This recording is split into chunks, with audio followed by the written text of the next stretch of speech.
Welcome to the DevReady Podcast. We're helping non-techs build better tech. Today we're joined by Gavin Reddrop. Gavin is building the businesses tomorrow is one of his statements, but doing a lot in the world of technology, a lot in the world of AI, and I think it's going to be an interesting conversation how we might implement AI into businesses and talk a bit about startup as well that is involved in. Gavin, thank you for joining us. No worries, thanks for having me, guys. Yeah, happy to have you on board. So as we spoke a bit offline, you sort of released an AI book towards the end of late last year, and then you've got a bit of a story to tell about that. What happened a week later? So I sort of been working with some people and spoke to a few guys, and they're like, geez, you need to write a book on all of this. So I smashed out a book in about 3 weeks flat, 10,000 words or so, little one, and published it on Amazon. Got everything live and all excited, and then I think it was about 2 weeks later that GPT-4 came out and pretty much made everything in the book irrelevant, which seems to be the case with AI at the moment. Everything moves such rapid pace, and it's one of the joys of going through the AI revolution. Yeah, so you've got probably a good solid background about AI and sort of machine learning a bit of before, not just the chat stuff. What was the book about? Yeah, so the book is ideally aimed at trying to help business owners be able to start that automation journey and start to understand how automating simple processes can free up their staff time and their own time for entrepreneurs and startup founders. So it's very surface level on sort of focused around that automation aspect and how to use OpenAI APIs and that to start automating things, simple things like social media responses and replying to messages, emails and those kind of things, just to speed up those everyday tasks that take a long time and quite painful and time consuming. Yeah, I think that's what everyone has seen when that ChatGPT, so November, December, and then when GPT-4 came out, just how much it can actually do for you in that just general emails, social media content, anything like that, ideas for scripts and videos or podcasts. Absolutely, yeah. It's a great brainstorming tool, really, as well. So being able to use it to bounce ideas off. I know my missus gets sick of me just rambling about stuff that she doesn't understand. So I use ChatGPT instead. Yeah, it's good to ask it questions and get questions asked of you as well, to then just give more information or help you think about things. I think that's the experience Andrew and I have both had. It's put information in, but then get it to be the other opinion of something. Absolutely, yeah. It's great to enhance those sales skills and even for pitch decks and those kind of things for startup founders to be able to get it to ask what questions might come up during a pitch, just so you can start thinking differently. So with along with the book, so you had what got you into sort of the AI space before that? So you said you were working on it and people encouraged you to write the book. What got you into that? Yeah, I've really sort of been involved in the tech space for pretty much forever. I straight out of school in the military as a communications technician, did about 8 years there, and then moved into the corporate world in IT space.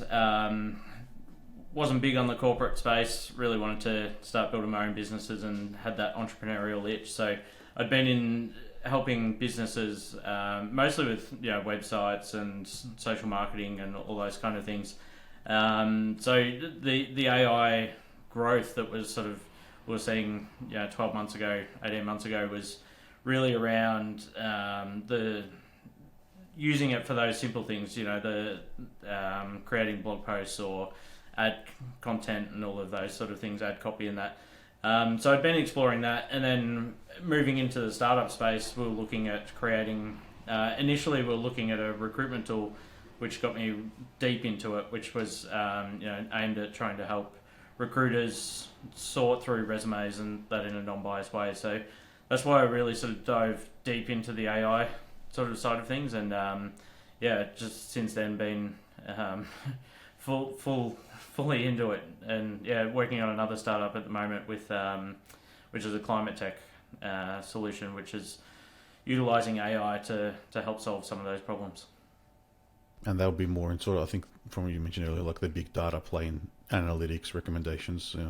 Yeah. So we're looking at really trying to help enterprise level sort of companies understand and manage their climate data right throughout the supply chain, so from end to end. So we'll look at the scope 3 emissions right up to the scope 1 and 2.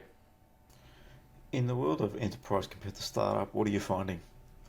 Very different, aren't they? Very, very different. I think enterprise is a funny beast. It's always been one of those things that it was, it's such the companies that are in this space, and I use Google and that as a comparison, but if you look at the likes of Google and that, they're just such a dominant sort of beast over the last sort of 5-10 years with the way Web 2 sort of come through. And I think if you look at the impact that AI has had on flipping the script for those guys, so even the founders of Google have gone back into Google after sort of retiring and coming out of retirement, and these big companies are starting to act like startups again. They're going back to that, fast, agile release of product. They're getting things out quickly.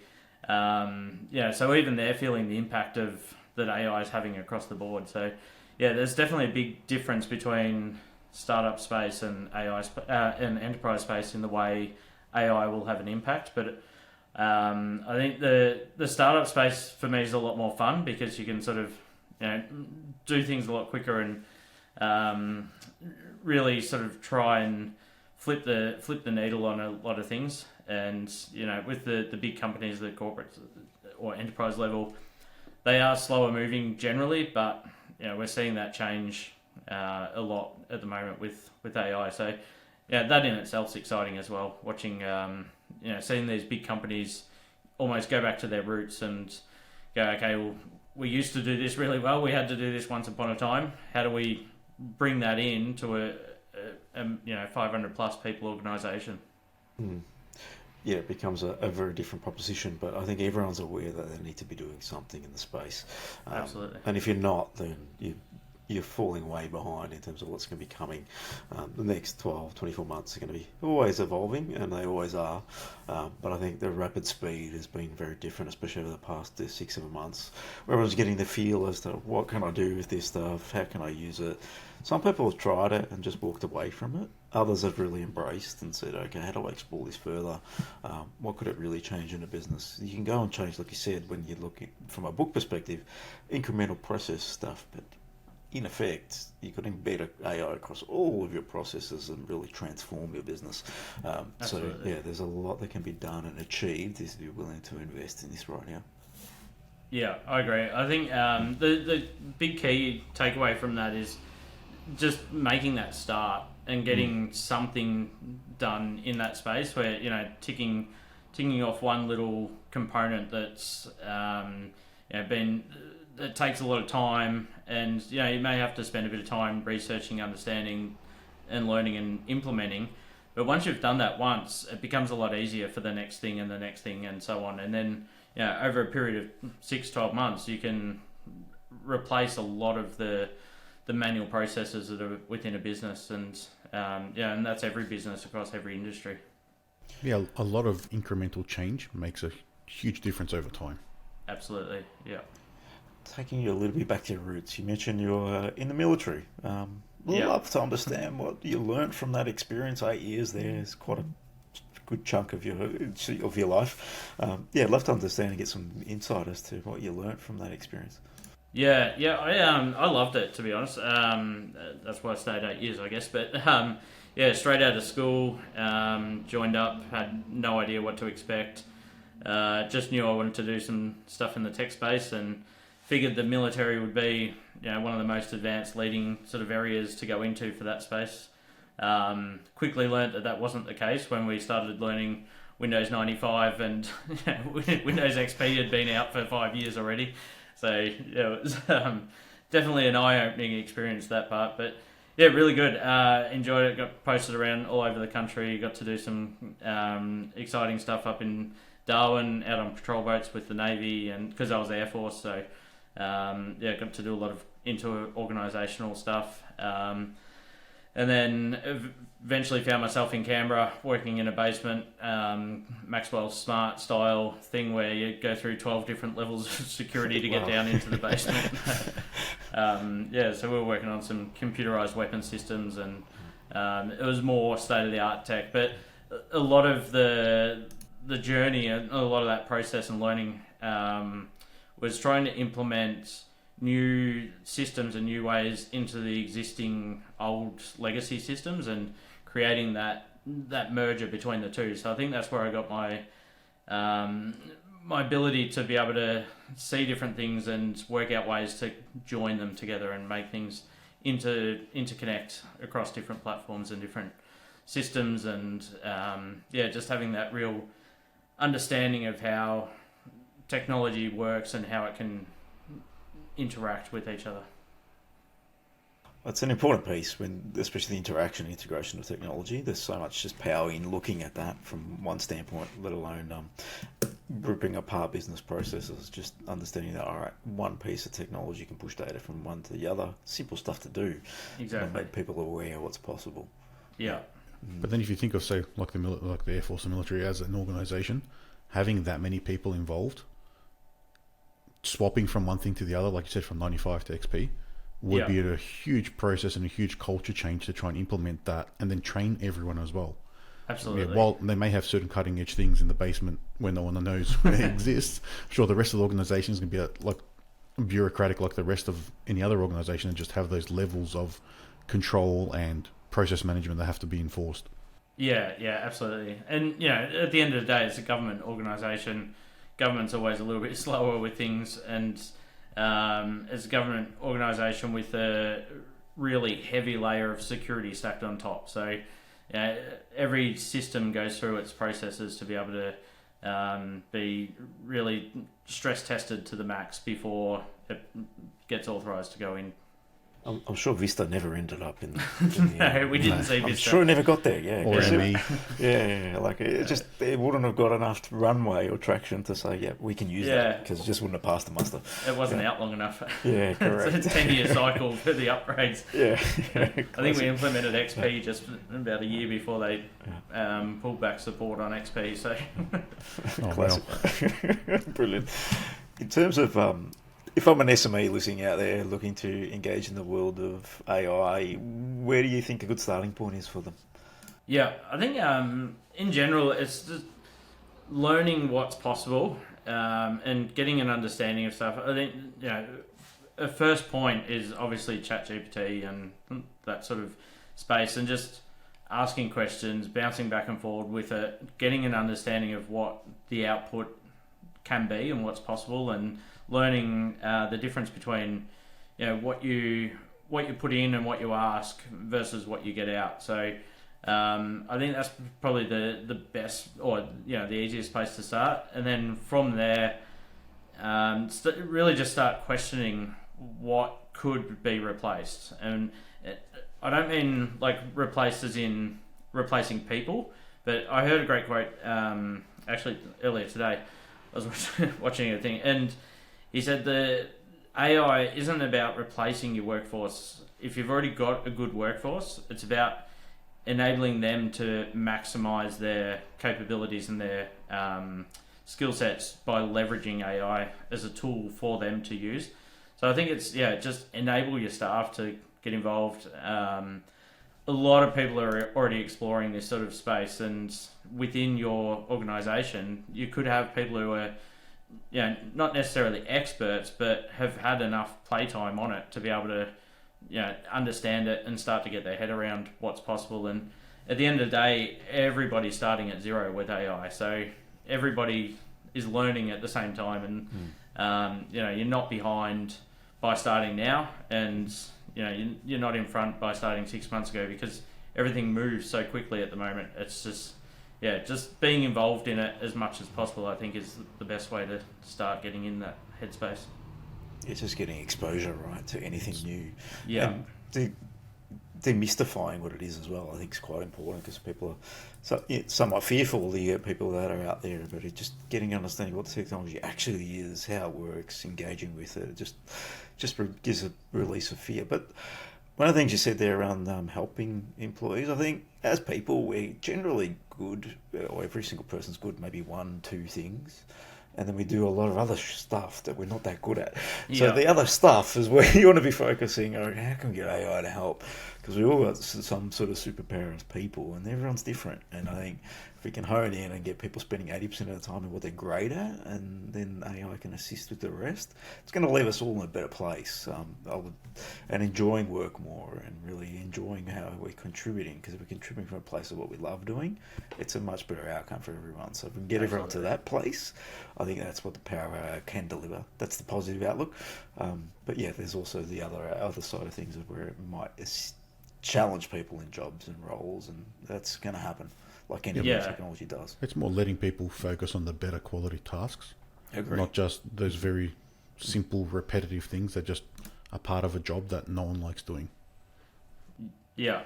You mentioned, Andrew, targeting that 80%, and 100% right. It's that 80-20 rule approach of, it's aim first at that 80% that takes up most of your day that only delivers 20% of the result. And correct. If you can replace that component, it frees you up not only, like you said, mindset wise as well as skill set wise. You've got that freedom to do what you love.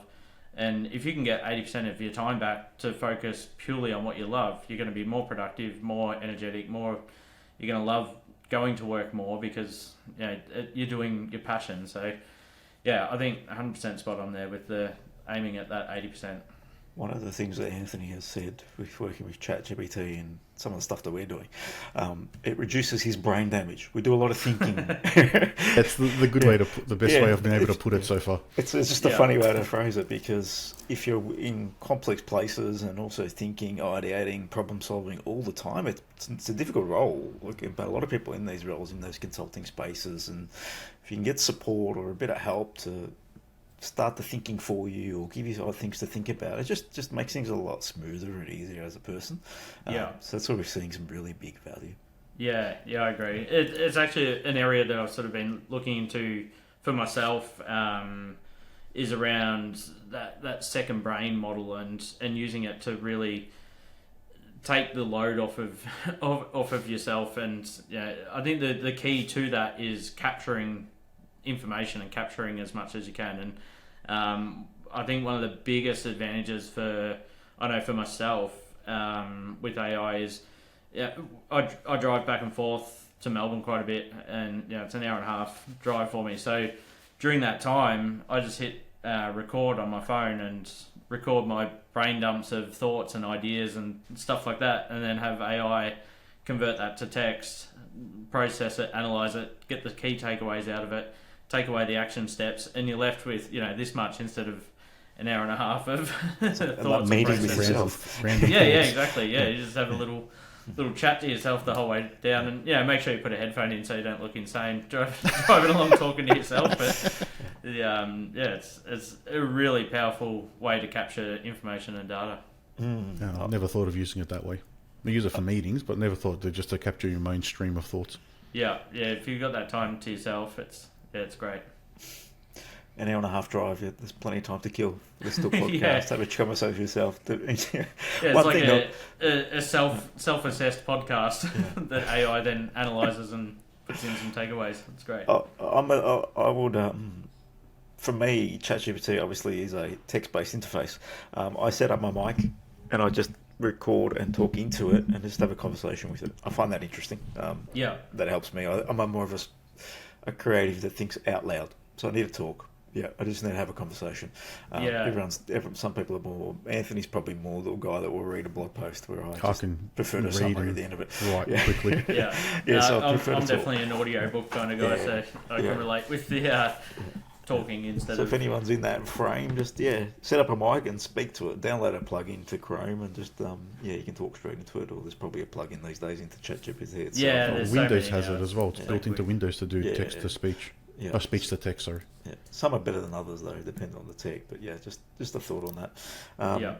In terms of your current startup, what you're working in, let's dig in a bit there. You're a part of the Antler program, I believe? Finished up with Antler now. But I was part of that program for the last 8 months. I'd love to know about your experience with that process. What was that like? Yeah, it was good. It was really eye-opening to the startup space. So, I'd gone through a bit of a personal journey. 2021, I found out I had bowel cancer, had to go through surgery and chemo and all of that sort of stuff, and came out the other side of that, got the all clear. And during the process, I'd sort of sold off, other businesses and small things that I had going on, and closed down a lot of the stuff that I was doing. So I was in this space of a fresh start where I was like, shit, now what do I do? Like, I've got all this new time capacity that I didn't have prior, and I was like, I've got to do something that's bigger. I wanted to do something that was more scalable,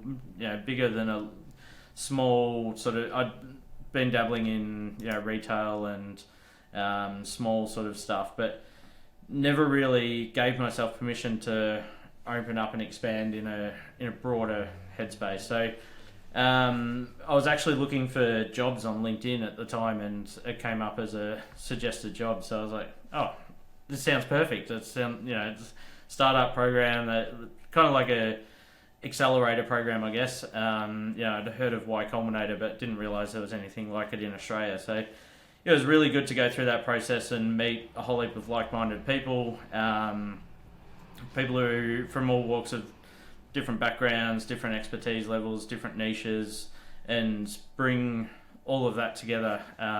It was really, really good. So met a lot of great people along the way. Started a few different ideas, went down the path of testing and seeing what's going to work and what's not.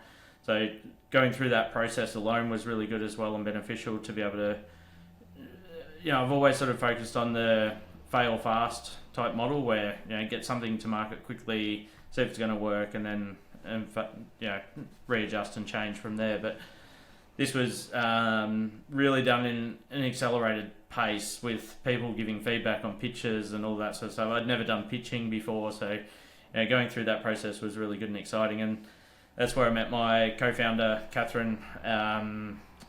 We're building Cedar. It's called Cedar.Earth. So it's a climate tech platform for enterprises to be able to manage their entire supply chain of carbon emissions, and using AI to create or to analyze that data and provide recommendations and actionable steps to actually impact climate change, instead of data is only useful if you take action from it. So having AI process that data, understand it, and provide actionable steps that will genuinely impact the environment it's exciting.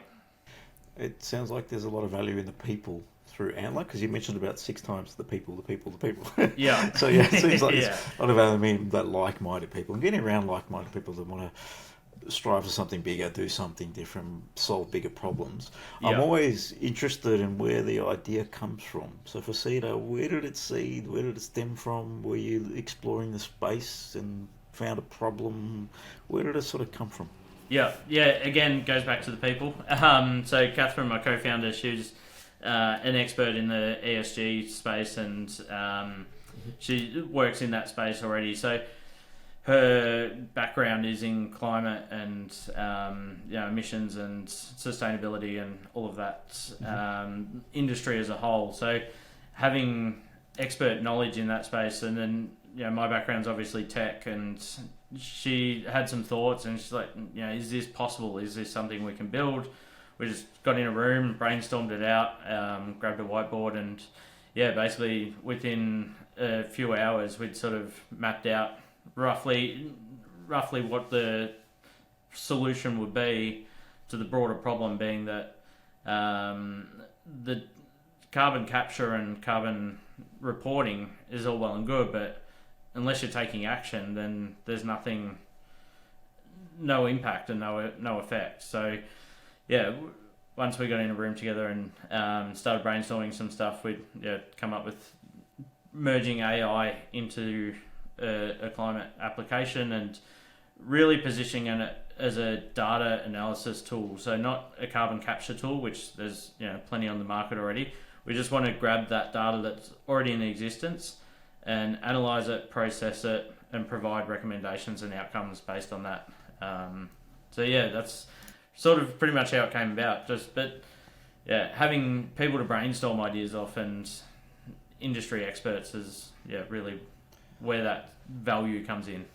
It's having those expert stakeholders, the people in that niche who understand the problems, so you can validate the idea, is critical for any startup, really. Yeah, and she's working in the industry at the moment, so she's got that field knowledge of and the contacts to be able to really sort of test it or test the waters by going out to her contacts and her other people in that industry to be able to really sort of test the waters quickly. Whereas, even if I'd thought of the idea myself as a tech guy, I could pull it together and make it happen, but then I don't have any industry understanding, so it really wouldn't line up with what the core problems are. So I think having a co-founder or a partner where you can leverage complementary skills, really massive benefit. Yeah, we normally see there's a lot of hunt for having the tech co-founder, because the person that's in the industry is the one that's come up with the problem. It's not, we don't normally find it the other way around. Yeah, finding coders is definitely a challenge, and I myself. You think it wouldn't be hard, right? It wouldn't. Yeah. No, but there's how many layoffs in Google every second week and stuff. Yeah. But I've got technical background, but I'm not a coder, so. I found that a big challenge where people would go, "Oh, Gav's a tech guy, and can you build this?" And I'm like, "I can tell you how to build it, but I can't actually build it." So, and that's where things like DevReady and that come in as well, where it's perfect setup for that sort of problem solution fit. So So you just painted a picture of what founders can do. If you're a non-technical founder, who we're talking to predominantly, finding some technical help, co-founders is one avenue, and generally what we find is those domain experts, they've got a lot of value and a lot of opportunity to give. Unfortunately, they sometimes get let down by the path that they go down. So we have a lot of people come to us. 80% of our projects, unfortunately, are sort of in that rescue vein where they've had challenges, not sure where to go, and then how do I iterate and evolve from here. Getting that right technical support around you is pivotal up front, and just having a really good sounding board of people that you can trust. So one of the avenues that you can go to Antler, meet some people, connect, get to meet some people who you get along with, because we work with people we like, really, in the end, who we can build relationships with, but also have different skill sets. You need different skill sets in a business. For sure, I think, just anywhere you can get that connection to somebody else, even LinkedIn, right? Like, that's how I met you guys, was via LinkedIn. It's a powerful platform that's there. It's got a list of everybody's history of what they've worked and worked on, what their skills are, and great search tool to be able to try and identify people in your area that have those skills. I've been doing some background research. Catherine is in Queensland. No, she's in Melbourne. Oh, she's in Melbourne. All right, maybe it's different Catherine. All right. I thought I read something. I was on the fly research. On the fly research, but that didn't work. She's Melbourne based, so it worked out really well. Oh, that's all right then. Yeah, cool. I was wondering, how's that work? Anthony and I hardly see each other anyway. We live in Melbourne. We see each other once every couple of weeks at a client conversation. We're a bit the same. I've just been in the US for the last four weeks, so we've just been doing everything remotely, and it's the powerful. I think that's one good thing that came out of COVID, is that everybody's used to using the tools now to be able to remotely connect and be able to actually. Oh, it's a massive benefit, isn't it? So we were on a podcast this morning for a guy out of Silicon Valley, and it's like, wow, we just connect, have a conversation like we're here and talking in the past yesterday. Exactly. That's always funny, but the world is easy to connect with these days. Even when we had an office, we still had Slack to talk to each other.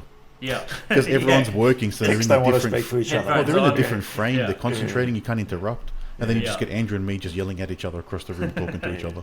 So that's probably the only thing that's changed. But we still do that just routine. You just get random phone calls. So going into a new startup in a world that you don't know, what's that like? Yeah, it's interesting. It's one of those things where I've always been really adaptable and being able to jump into different industries, and I call it industry agnostic, but it's probably just a fancy way to say that I don't have my own industry really, sort of thing. Like I've gone from military, government sort of stuff, corporate. So I was IT manager at Mars Chocolate, so working in chocolate factory, to Motorola, working with emergency services, doing all of the dispatch radio network for police, fire and ambulance. And then my wife's got a beauty salon, so I was doing hair and beauty. We bought a couple of hair salons during COVID and that sort of stuff. So I've just had this ability to overlay tech across any industry and any sort of space. And I think the key is just trusting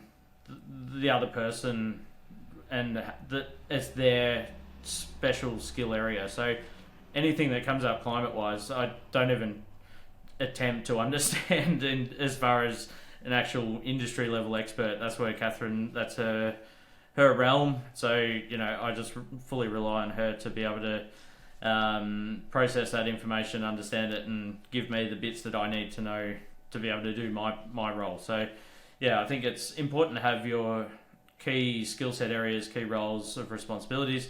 Obviously you need to have some kind of passion around what you're doing, because it's got to sustain you over a period of time, especially in a startup space.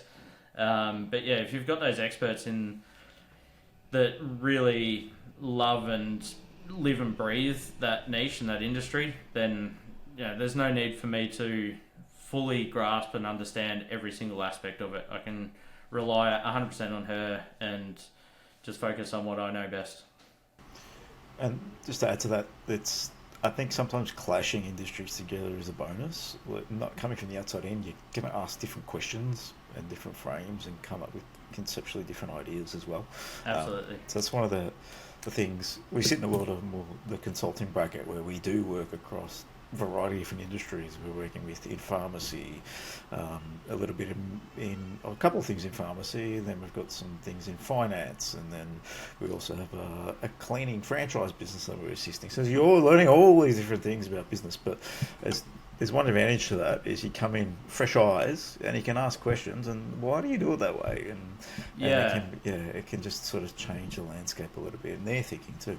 Yeah, and you can take those learnings from industry to industry, right? A lot of the understanding of the processes and that you can really adapt to every other industry, and that's a massive benefit in that space as well, where you're taking those learnings from a different industry and bringing it across into an industry that may not have looked at it that way or thought about something that way. So it's a win-win across the board. Generally, people in one place all think a similar way.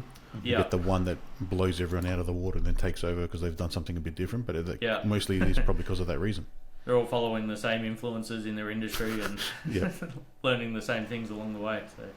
So just quickly, now we mentioned that your book may somewhat a little bit redundant because of ChatGPT, but let's reflect on that. What are 3 things out of that book that you could tell people to think about when they're looking at AI that you would say, all right, here's a starting point. What do I do as a business? Yeah.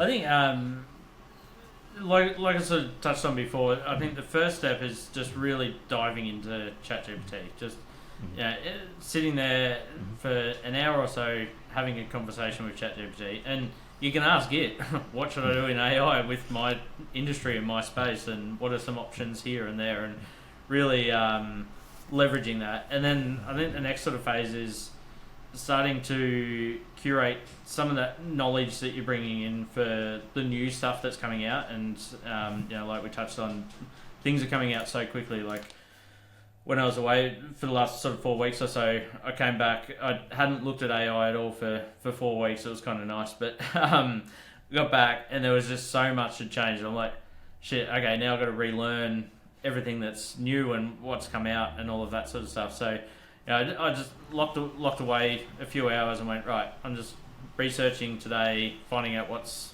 changed, what's new, a couple of Google searches and looking at different blogs and those kind of things to see what's happening in the space, and then merging industry knowledge and those learnings from AI on top of each other. So I think that's where there's a lot of untapped potential at the moment. There's a lot of niche industry experts in a space that shy away from anything new tech-wise because oh shit, that's scary, I don't want to touch it.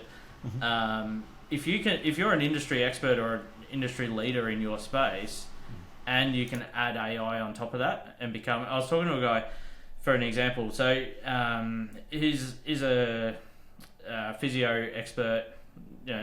Always been in sports medicine and physio. He was asking me how you can utilize AI to help and do some stuff, and he had some thoughts and ideas. I said to him, mate, just dive in deep, become the sports physio AI expert. Like, still keep your niche, keep your space. You don't have to know everything there is about AI. There's way too much for anyone to understand. Across the board, there's so many different things. But if you can really leverage your industry knowledge and your industry skills, and put that AI filter over the top and become really known for that, that's, I think, where there's a big benefit. Yeah, I think that's good advice for any business, really. Yeah, stay in your lane. That's yeah. Stay in your lane and leverage own your it, skills right? that you already got, and just Agree. Just add on upskill top in of one it. area or get some people to assist in upskilling that space. But I 100% agree there's a massive opportunity in the world of that consulting information. How do we do that better? How do we take that expert and maybe scale them out? I think that's where the opportunity is today. Now, there's no right or wrong answer to doing that, but there are ways you can start testing and piloting and seeing what works and what doesn't. We're in the world of everyone's innovating or testing. That's what we're in right now. We don't know what's going to stick either, and what the perfect scenario is. So just testing with what's there, taking advantage of the technology, going beyond ChatGPT. Yes, you can use ChatGPT, but you can look at integrating with OpenAI, which is effectively how you can actually access ChatGPT from other solutions of technology, and the underlying technology of it. But there's so many different ways you can actually engage with it, but just test. I think another great sort of tool to start with is like your Zapier or Zapier, however you want to pronounce it, depending where you are. But that and Make, which used to be in Integromat, those two tools, they integrate with pretty much everything that you're already using anyway, and have the integration with OpenAI. So you can do it all, no code, drag and drop, and there's so many tutorials on YouTube and stuff like that to be able to do things and just think differently, connect things up, and As long as you can connect the dots, you haven't got a problem with that. Exactly, Anthony uses N8N down there. I've never heard of that one. Which one's that? Open source one, but that's the only reason we use it. Zapier does get a bit expensive if you have a lot of things running. Yeah. But the Make is a little bit, I think it's cheaper than Zapier, but it has exactly the same functionality. Yeah, I think, $60 odd a month or something, you can do a lot for that sort of thing. Yeah.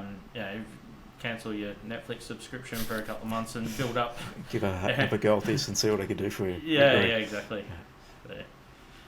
Well, Gavin, thanks for joining us on the DevReady Podcast. Been exciting, insightful around the world of AI and what you're up to. I think when you're further along with Cedar, come back, talk to us. Love to hear about what some of the outcomes are and how that's tracking, especially over the next 6 months, and dig more into that experience, because I'm sure where you are now is not where you're going to be in 12 months. Or the solution might evolve quite quickly, which is you need to be open to when you're in this space. So, when you're available, let's keep the conversation flowing. But really nice to meet, and thanks for coming on the podcast. No worries, guys. Appreciate it. Thanks for having me on. Cheers, thanks for having me. Thanks.